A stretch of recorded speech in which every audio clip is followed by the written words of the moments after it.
pagsimulan po ng ating moderator sa Sakramento ng Biblia, mangyari po dapat na ipahayag ang pinagayunin upang sa ito kapatid-pinagay. Ang sasagot po ng mga ay oo.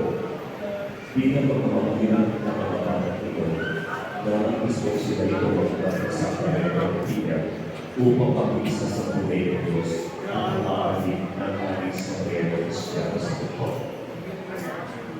Kalalaman sa inyo ang kalapit ang dito ang kalalamunan na huhuhin ang inyong pag-iinala sa diwa ng Kristo sa Tupon. Kaya po ang inyong magtinag na ang dapat tulong sa mga pagulang ng mga pamangkin na ngayon ang inyong ilangan sa kalalaman sa Tupon. Bilang